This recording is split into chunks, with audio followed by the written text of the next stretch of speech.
La toute-puissance est le second attribut divin, après l'unicité. Je crois en un seul Dieu, le Père Tout-Puissant. Dans le plan de la somme de théologie de Thomas d'Aquin, la toute-puissance vient après toute une série d'autres attributs. La simplicité, la perfection, l'infinité, l'immutabilité, l'unité, la possibilité d'être connu, la science, la vie, la volonté, dans les deux aspects de l'amour et de la providence. Il faut donc parvenir à la question 25 de la première partie pour trouver enfin la considération de la puissance et à l'intérieur d'elle, la considération de la toute-puissance, à partir du troisième article. En effet, si la puissance en général ne semble pas poser des difficultés particulières, il ne va pas de même pour la toute-puissance. Communiter confitentur omnes Deum esse omnipotentem, sed rationem omnipotenti assignare videtur difficile. Dubium in potestesse quid comprendato subista distributione, cum dicitur omnia possedeum. Tout le monde confesse que Dieu est tout-puissant, mais il paraît difficile de déterminer la raison de cette toute-puissance, car on peut douter de ce qui est compris dans ces foncteurs quantitatifs ou distributifs, tout, quand on dit Dieu peut tout. Je m'éloigne ici un peu de la traduction française de la somme de théologie, de Lucien du Cerf, qui rend dubium enim potestesse quid comprendatur subista distributione cum dicitur omnia possedeum, simplement par quand on peut douter de ce qu'il faut comprendre quand on dit Dieu peut toutes choses. En laissant de côté le fait que la difficulté porte ici justement sur la distribution, donc sur la signification du foncteur distributif tout. Dans mon intervention aujourd'hui, je voudrais essayer de considérer pourquoi alors la toute-puissance représente aux yeux de Thomas d'Aquin un attribut délicat ou difficile, peut-être le plus délicat ou difficile. Difficile ne signifie pas dans ce contexte peu important. Il s'agit en effet d'un attribut crucial pour comprendre la création et le rapport entre le créateur et les créatures. Et l'importance que Thomas a en tout cas assignée à ces attributs est attestée par le fait qu'il a décidé à Rome, avant ou en parallèle à l'élaboration du nouveau projet de la sonde de théologie, de consacrer au sujet une série de questions. C'est bien connu, les questions disputate de potentia. Évidemment aussi pour préparer la rédaction de la partie correspondante de la somme. Ce que je voudrais proposer, c'est donc une lecture, un commentaire, peut-être sûrement plutôt modeste, de la question 25 de la première partie, pour souligner des éléments qui risquent parfois d'être négligés et pour mettre en évidence, en conclusion, certaines tensions philosophiques qui semblent émerger du texte et qui concernent surtout justement la délimitation de la sphère de la toute-puissance divine. Le premier article de la question 25 commence par la distinction entre deux sortes de puissance. La puissance passive, qui n'est d'aucune manière en Dieu, et la puissance active, qu'il faut lui attribuer souvent un nom.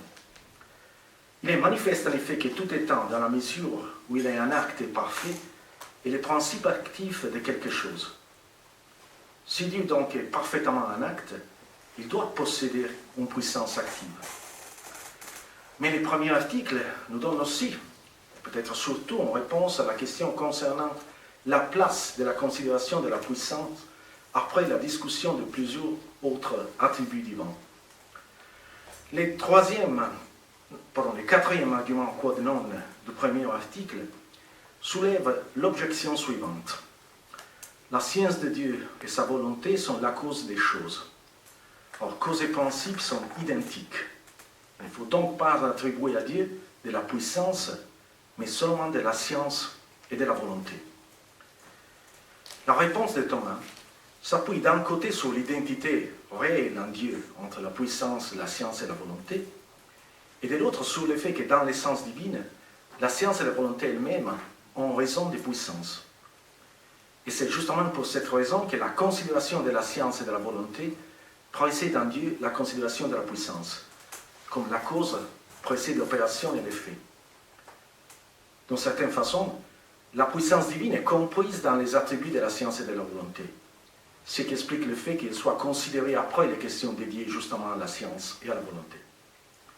Cependant, cette double racine de la puissance, c'est-à-dire le fait que soit la science soit la volonté, ont déjà la raison de puissance, pose un problème concernant la coïncidence entre la sphère de la capacité liée à la science divine, c'est-à-dire la sphère des possibles au sens absolu, et la sphère de la volition, le possible que Dieu a décidé d'actualiser dans la création.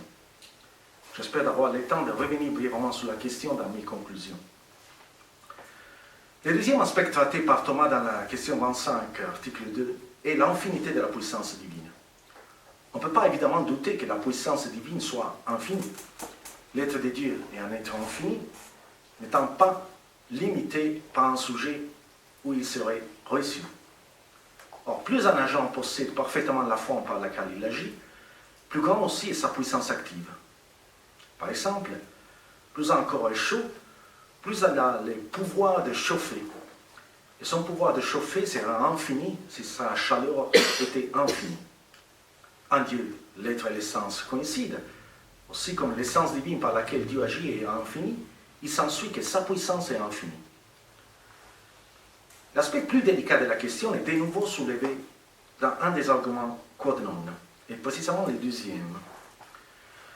Toute puissance se manifeste par les faits, sans quoi elle est vaine.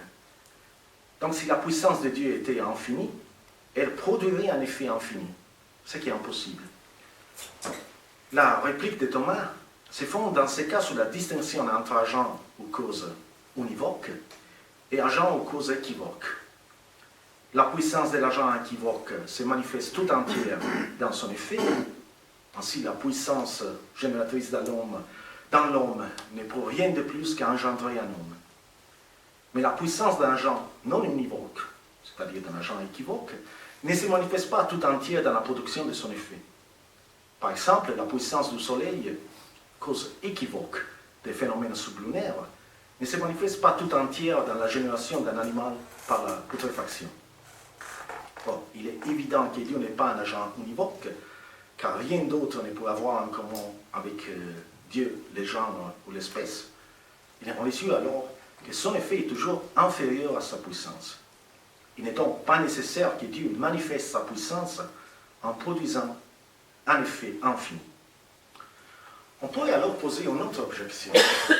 Si Dieu n'est pas obligé de produire un effet proportionné à sa puissance, ou pour mieux dire, si Dieu ne produit jamais un effet proportionné à sa puissance, en ce qui concerne évidemment les domaines de la causalité non univoque, donc en dehors de la Trinité évidemment, alors on pourrait dire qu'il y a toujours une partie, et même une très grande partie de sa puissance qui reste improductive, et ainsi apparemment vide, vaine, stérile. Donc vous voyez, c'est très différent par exemple par rapport aux thèses d'Averroès. Thomas répond à l'objection implicite à partir de sa conséquence hyperbolique. Même si Dieu ne produisait rien, sa puissance ne deviendrait pas vaine, car on appelle vaine ce qui tendent à une fin et ne l'attend pas. Or, la puissance de Dieu n'est pas ordonnée à l'effet comme à sa fin, c'est elle plutôt qui est la fin de son effet. Cette solution présuppose la dissociation avicénienne, du moins du point de vue intentionnel, entre leur causalité efficiente et la causalité finale. Au milieu de leur circularité et différence, Dieu est cause efficiente de ses effets, mais les effets ne sont jamais la fin de la production. Au contraire, c'est la puissance qui représente toujours la fin des effets. On peut ajouter encore une difficulté qui est soulevée dans le troisième argument quod non. Si la...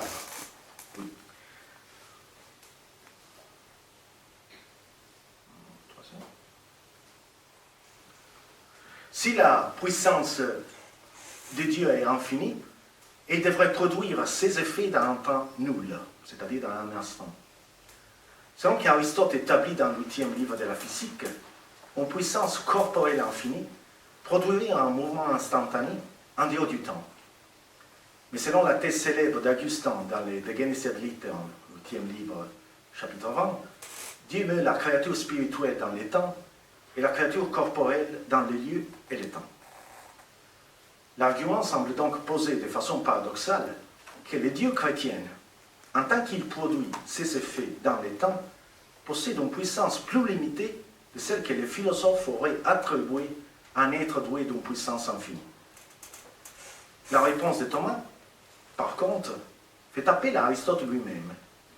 Si l'argument de la physique se réfère par l'absurde à un corps doué d'une puissance infinie, Aristote lui-même a posé dans la métaphysique, lambda, que la puissance toujours un acte de notre immobile est infinie, précisément parce qu'elle peut mouvoir, et en effet meut, selon Aristote, durant un temps infini. Thomas renverse ainsi l'argument.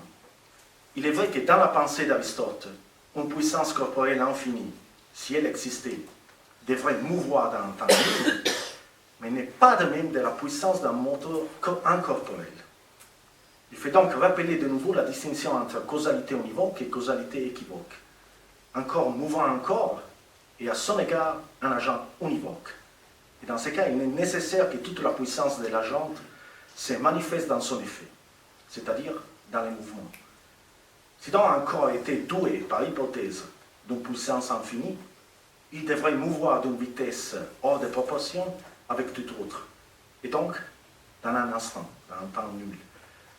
Un moteur incorporel est un agent équivoque. Il n'est donc pas nécessaire que toute sa vertu ou sa puissance se manifeste dans les mouvements, de telle sorte qu'il meuve lui aussi dans un temps nul. Donc si Dieu ne meut pas de façon instantanée, c'est parce qu'il est un agent équivoque. Et les mouvements n'épousent pas la richesse infinie de sa puissance. En d'autres temps, la puissance infinie de Dieu n'a pas besoin de se manifester exclusivement dans la production d'un mouvement. C'est encore plus évident, Thomas conclut, parce que Dieu, à la différence de notre immobile d'Aristote, meut selon ce qui décide sa volonté. Jusqu'ici donc, Thomas a en réalité traité de la puissance de Dieu en général. C'est à partir du troisième article qu'il se concentre par contre sur la toute-puissance de Dieu. Et c'est justement au début de la réponse du troisième article que Thomas souligne, comme nous l'avons déjà rappelé, la difficulté de comprendre la notion de toute puissance. En quoi consiste alors précisément cette difficulté? Puisque la puissance potentia n'est relative qu'au possible, quand on dit Dieu peut tout, on peut le comprendre mieux qu'en concevant qu'il peut tout ce qui est possible, et qu'on dit les dit toute puissance à cause de cela. Or, dans le lexique aristotélicien, métaphysique Delta 12, le possible se comprend dans deux sens. On peut en effet l'envisager par rapport à quelque puissance au pouvoir particulier, au sens absolu. Dans la première acception, on dit par exemple possible à l'homme ce qui est soumis à la puissance de l'homme. Mais évidemment, on ne peut pas dire que Dieu soit appelé tout-puissant parce qu'il peut tout ce qui est possible à la nature créée. Car la puissance de Dieu, c'est un bien au-delà. Mais d'autre part, si l'on dit que Dieu est tout-puissant parce qu'il peut tout ce qui est possible à sa propre puissance, on tourne en rond. Car on dit alors rien de plus que ceci. Dieu est tout-puissant parce qu'il peut tout ce qu'il peut. Voilà donc la première difficulté fondamentale qu'on rencontre quand on essaie de définir la toute-puissance divine. Soit on la limite à ce qui est possible selon l'ordre de la nature, ce qui est évidemment inapproprié, soit on tombe dans une simple tautologie, ou truisme, en disant justement que la toute-puissance de Dieu consiste dans le fait qu'il peut tout ce qu'il peut. Reste donc que Dieu soit dit toute puissance selon l'autre manière de concevoir les possibles, selon Aristote, c'est-à-dire au sens absolu. Or, on dit une chose possible ou impossible au sens absolu d'après les rapports des termes. Possible quand les prédicats contredits par le sujet, par exemple, que Socrate s'assoit, impossible quand le prédicat est incompatible avec les sujets. Par exemple, que l'homme soit un homme.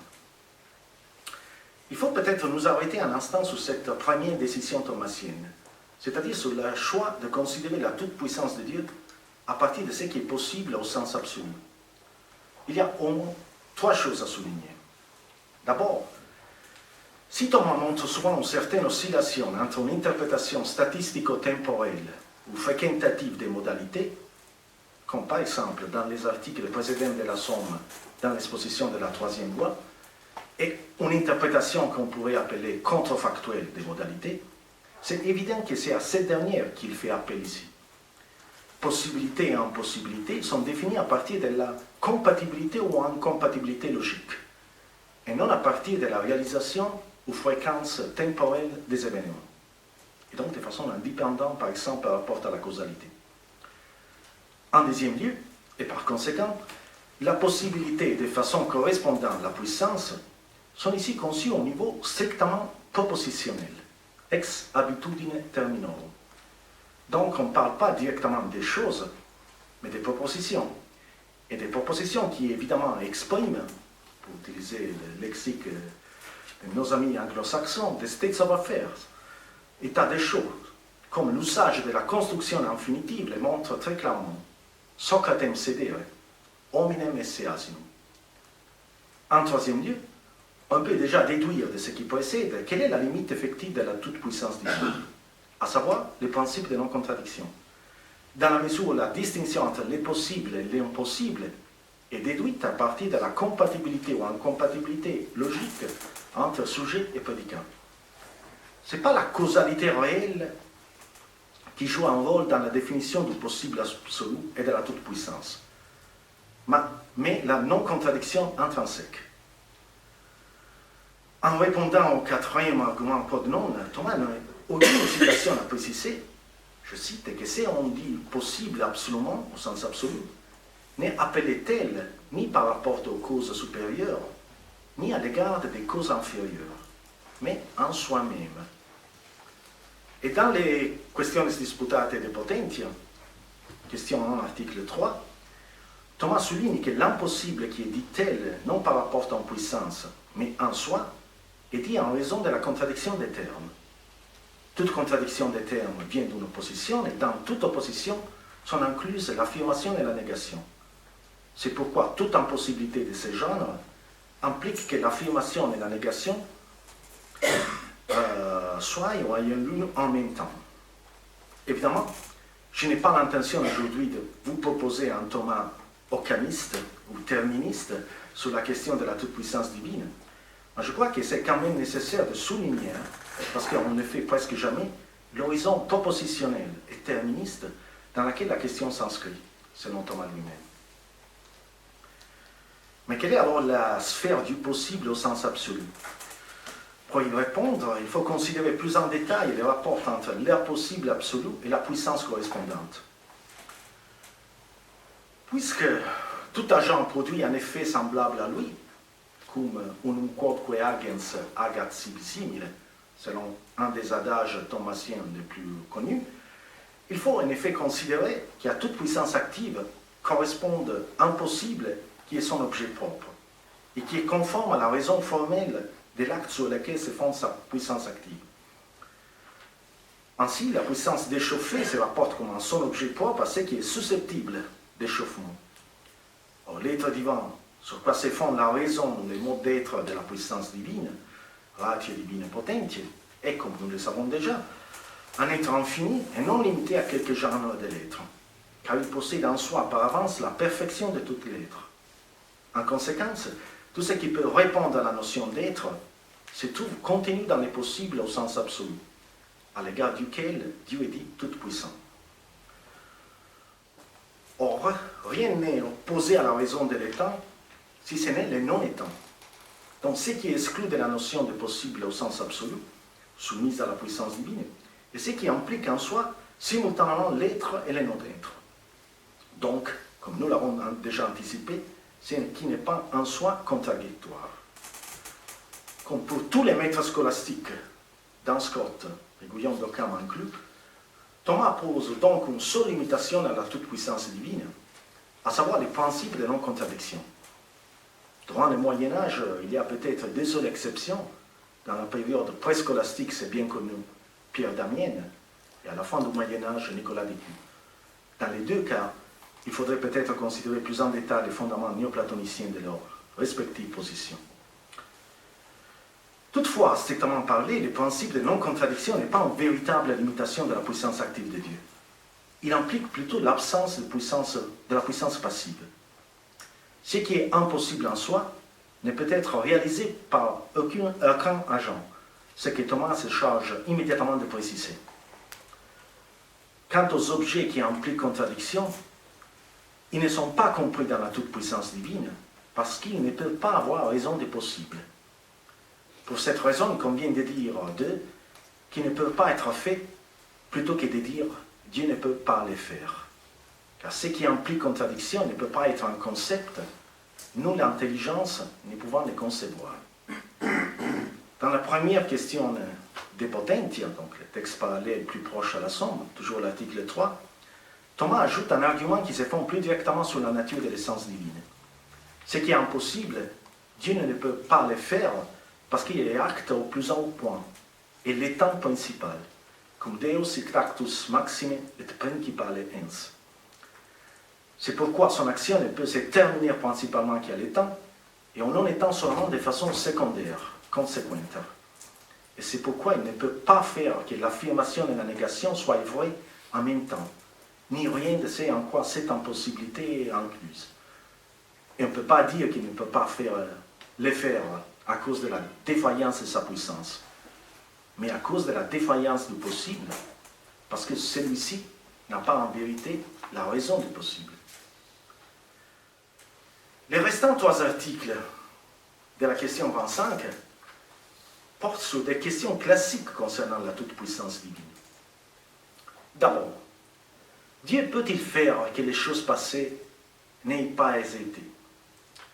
Il s'agit évidemment du sujet précis de la lettre sur la toute-puissance divine de Pierre Damien.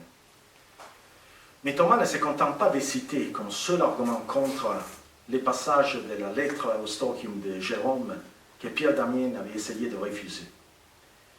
Il utilise aussi la thèse célèbre formulée par Aristote dans le livre 6 de l'Éthique à Nicomaque, que je cite dans la traduction de Vélius.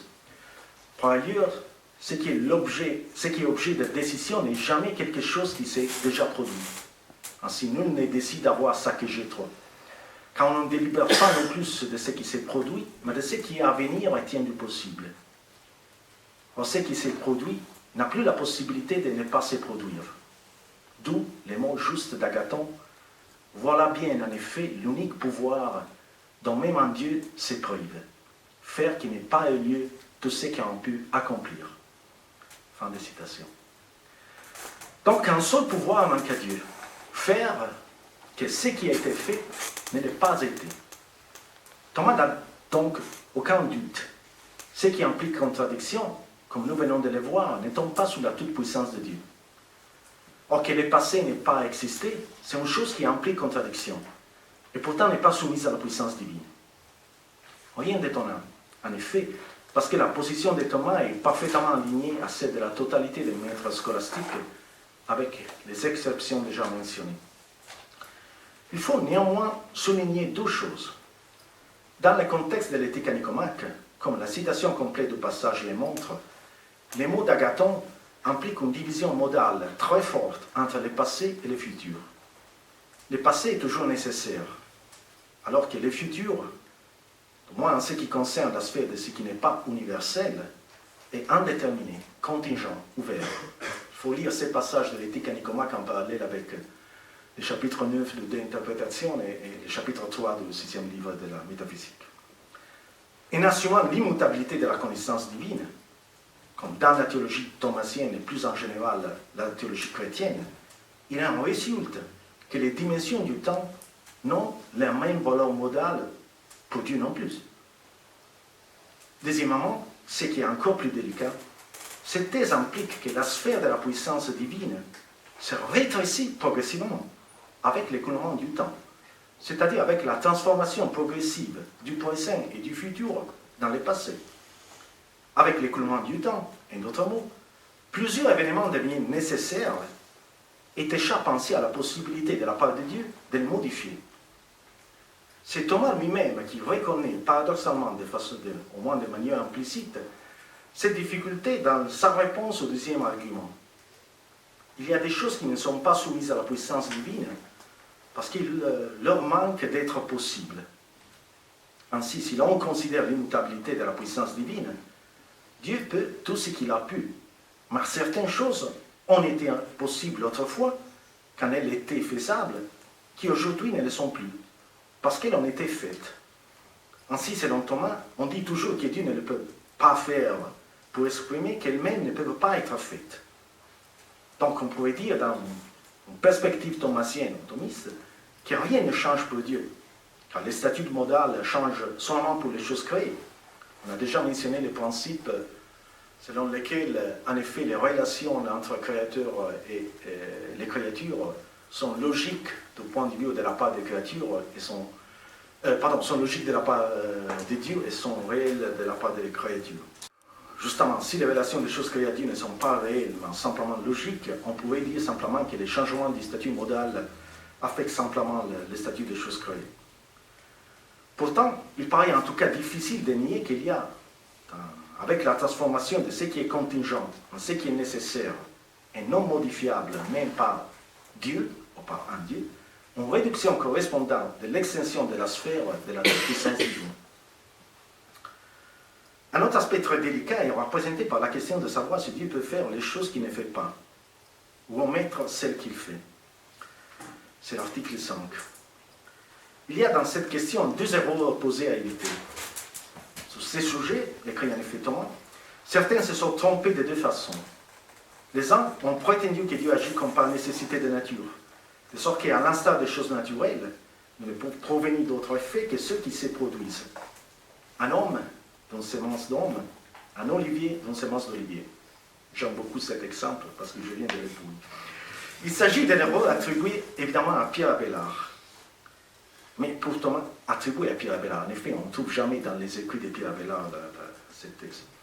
Mais pour Thomas, Dieu n'agit point par nécessité de nature, car la volonté divine n'est pas déterminée naturellement et nécessairement à produire ses effets.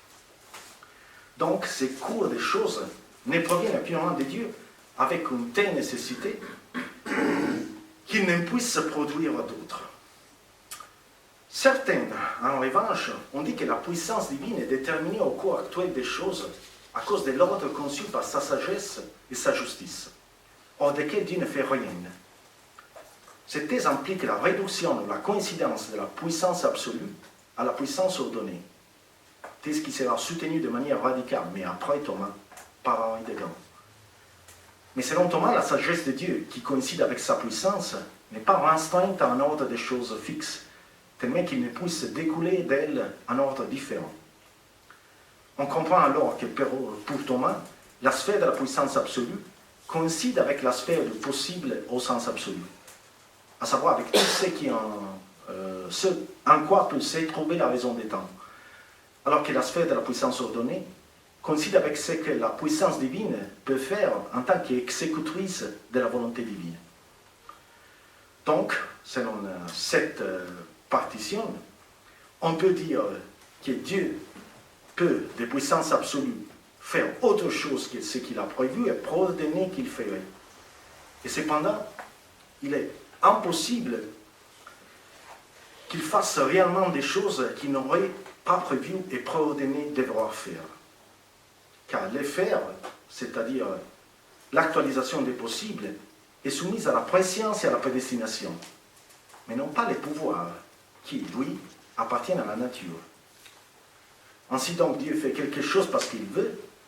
S'il peut le faire, ce n'est pas parce qu'il le veut, c'est parce que telle est sa nature.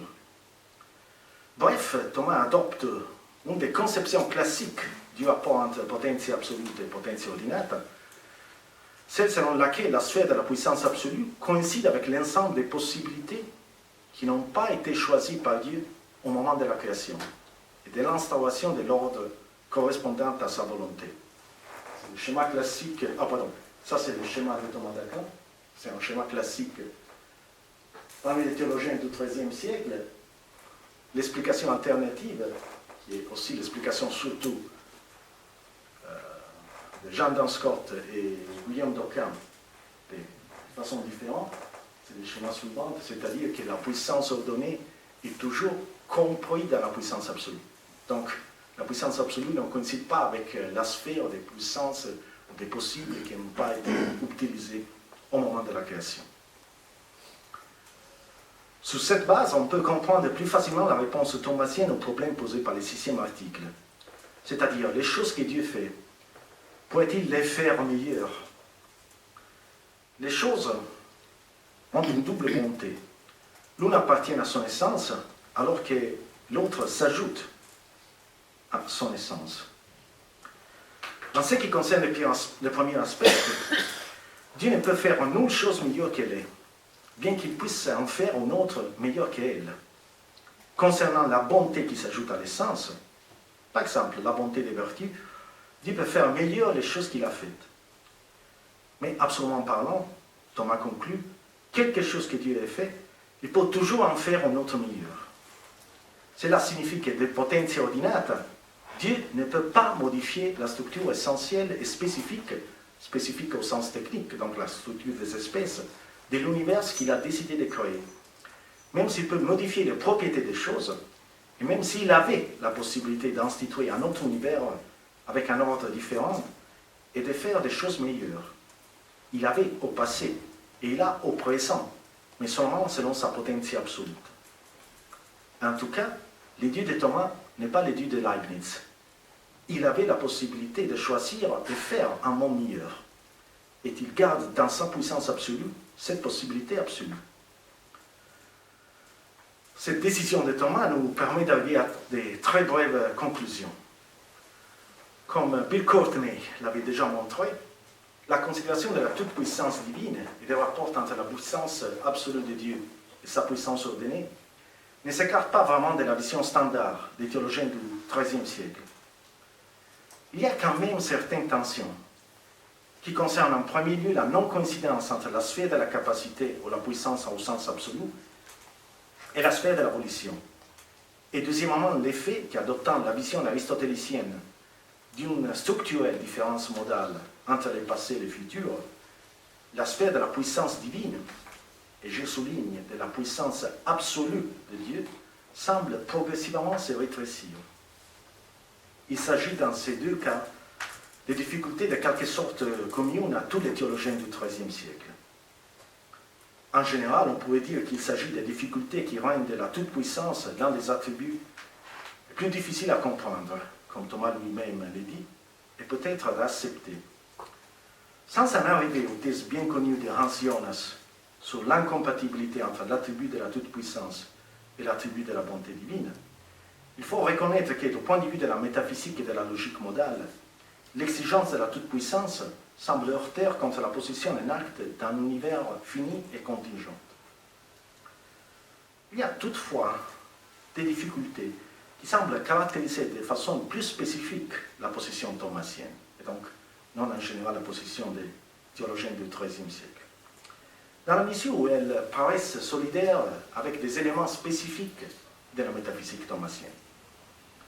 Par exemple, d'abord, le fait que Dieu ne peut pas vraiment modifier la structure essentielle de l'univers, donc la structure spécifique, qui est fixée de l'éternité selon sa potentia ordinata. Ou, en deuxième lieu, la tension entre la causalité exemplariste de Dieu et la constitution logique autonome de ce qui est possible et de ce qui est contradictoire. Une constitution qui dépend des termes, ex habitudine terminum. Donc, l'idée de la constitution des possibles à partir du principe de non-contradiction n'est pas une invention scotiste, pour ainsi dire. C'est tout déjà, même si ça c'est un peu étonnant, dans les textes de Thomas d'Aquin. Troisième tension de polarité que je voudrais souligner, c'est la tension sur le fait que, sur les principes thomasiens, selon lesquels omne agens agit sibi simile, et le fait que Dieu est en tout cas cause équivoque, non univoque par rapport au créé. Donc, on utilise dans la métaphysique thomasienne pour définir le rapport entre la toute-puissance de Dieu et le monde créé, deux principes, pour ainsi dire, opposés. Le principe de ressemblance et le principe de l'équivocité. Quatrième tension, le fait que d'un côté, on insiste évidemment sur le fait qu'en Dieu, la science, la volonté et la puissance coïncident, sont parfaitement identiques.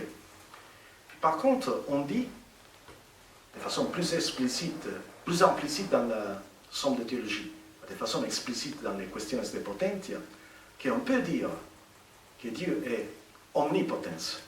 On peut dire que Dieu est omniscience, mais on ne peut pas dire que Dieu est omnivolence. Donc, est-ce qu'on peut parler d'entité réelle parfaite si l'extension de ces trois sphères, science, volonté et puissance, ne coïncide pas réellement? C'est-à-dire l'extension, si vous voulez, la dénotation des sphères. Cinquième et dernier point, ou tension, le fait que la volonté de Dieu n'est jamais considérée comme contingente, ce qui implique la impossibilité paradoxale, mais effective, pour le Dieu de Thomas, de produire de manière immédiate et directe des effets contingents, comme Thomas semble maintenir dans son commentaire au 6e livre de la métaphysique, et comme Massimiliano Lenzi l'a rappelé aujourd'hui. Pour produire des effets contingents, Dieu doit utiliser des causes secondes. C'est impossible pour Dieu de produire de façon immédiate et directe des effets contingents, ce qui a été dénoncé immédiatement par Henri Degan, par Jean Scott, et même du côté philosophique par Siget de Brabant. Mais j'ai déjà touché ces problèmes dans une autre intervention, dans une autre journée thomiste, et abuser ultérieurement de votre attention signifierait vous attribuer une patience infinie, ce qui est peut-être un attribut encore plus difficile à comprendre et surtout à pratiquer que la toute-puissance elle-même.